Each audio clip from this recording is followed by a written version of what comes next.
حالانکہ رسول اللہ صلی اللہ علیہ وسلم نے فرمایا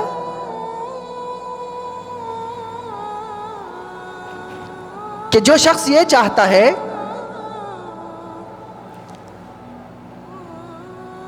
کہ اس کے مال میں اضافہ ہو، اور جو شخص یہ چاہتا ہے کہ اس کی عمر میں اضافہ ہو، اسے چاہیے کہ اپنے مسلمان بھائیوں کے ساتھ جوڑ رکھے۔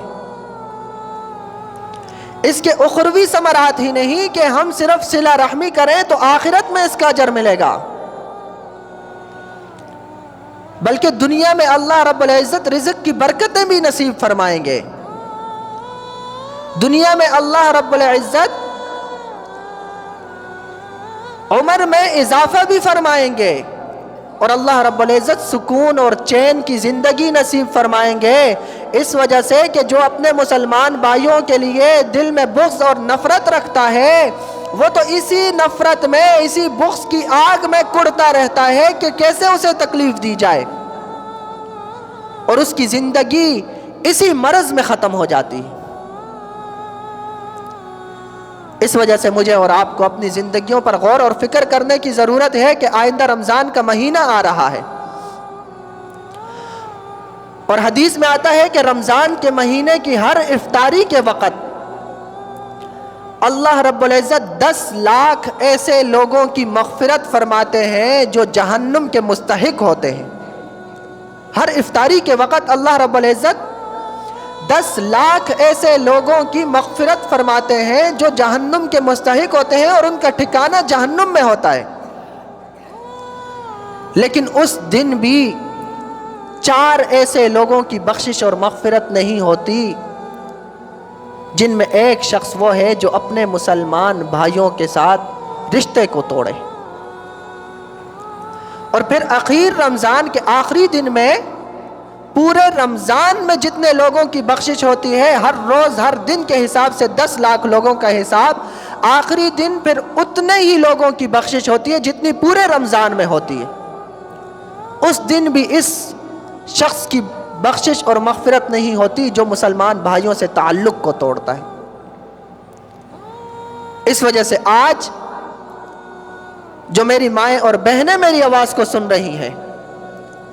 جو میرے بھائی وہ مسجد سے باہر کہیں میری آواز کو سن رہے ہیں، خدا کا واسطہ دے کر کہتا ہوں، اپنے مسلمان بھائیوں سے تعلق کو جوڑو۔ اگر بھائی سے تعلق ٹوٹا ہوا ہے تو جا کر اس سے معافی مانگو، اس وجہ سے کہ اگر یہاں کوئی عزت میں کمی آتی ہے تو رسول اللہ صلی اللہ علیہ وسلم اس شخص سے کل قیامت کے دن اس کی عزت دینے کا وعدہ فرما رہے ہیں۔ اگر یہاں کوئی عزت میں کمی آ رہی ہے تو اللہ رب العزت واضح اعلان فرما رہے ہیں، من تواضع للہ رفعہ اللہ، جس نے اللہ کے لیے اپنے آپ کو جھکایا، اللہ رب العزت اسے بلند کر دیتے ہیں۔ اپنی اولاد سے اگر رشتے توڑے ہوئے ہیں تو اپنی اولادوں کو معاف کرو۔ اگر اولادیں ہیں انہوں نے والدین کے حق میں کوئی کمی کوتاہی کی ہے تو جا کر والدین کے پاؤں میں گر جائیں۔ اگر استاذ شاگرد کا معاملہ ہے، استاذ کا دل دکھایا ہے تو اس کے پاؤں میں جا کر گر جائیں اور اس سے معافی مانگیں۔ اگر بہنیں آپس میں قطع تعلقی کر بیٹھی ہوئی ہیں تو وہ آپس میں اس رشتے کو جوڑیں۔ اگر کہیں میاں بیوی آپس میں اس رشتے کو توڑے ہوئے ہیں اور ان کی وجہ سے خاندان ٹوٹے ہوئے ہیں تو خدا کا واسطہ ہے اس رشتے کو جوڑیں۔ اس وجہ سے کہ اگر آج کی رات ہمیں موت آ جاتی ہے تو پھر قبر کے اوپر ہزاروں روپے کی پھول کی پتیاں نچھاور کرنا کوئی فائدہ نہیں دیں گی۔ پھر ماں کے لاشے کے اوپر کھڑے ہو کر یہ بات کہنا کہ اماں جی ایک مرتبہ بات کر لو، جو کہو گی مانوں گا، پھر یہ بات کوئی فائدہ نہیں دے گی۔ پھر کفن میں لپٹے باپ کے پاؤں چومنا کوئی فائدہ نہیں دے گا۔ پھر کفن میں لپٹا نوجوان بیٹا اگر وہ خدا نخواستہ اس حال میں چلا جاتا ہے کہ باپ ناراض ہے، پھر وہ کوئی فائدہ نہیں دے گا۔ اس وجہ سے آج ہمارے پاس وقت ہے کہ اپنے اندر کے تکبر کو مٹا دیں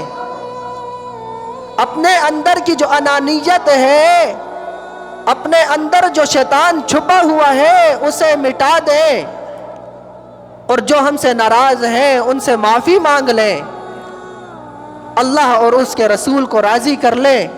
اگر اس حال میں ہم دنیا سے چلے جاتے ہیں تو اللہ بھی ہم سے راضی ہوں گے اور اللہ کے رسول بھی ہم سے راضی ہوں گے۔ اور اگر خدا نخواستہ کوئی مسلمان ہم سے ناراض ہے، چاہے وہ بیٹا ہے، بیٹی ہے، والدین ہے، بھائی ہیں، بہنیں ہیں، وہ اگر ہم سے ناراض ہیں، اگر وہ اس حال میں دنیا سے چلے جاتے ہیں کہ ہم نے انہیں کوئی تکلیف دی ہے، تو اللہ رب العزت اس وقت تک معاف نہیں کریں گے جب تک کہ وہ مسلمان معاف نہ کرے۔ کسی کو تکلیف دی ہے اس سے معافی مانگے، کوئی ناراض ہے چاہے اسی کی غلطی ہے اس سے معافی مانگ لیں، اپنا حق پورا کر لیں، اللہ بھی راضی ہو جائیں گے اور اللہ کے پیارے رسول صلی اللہ علیہ وسلم بھی ہم سے راضی ہو جائیں گے۔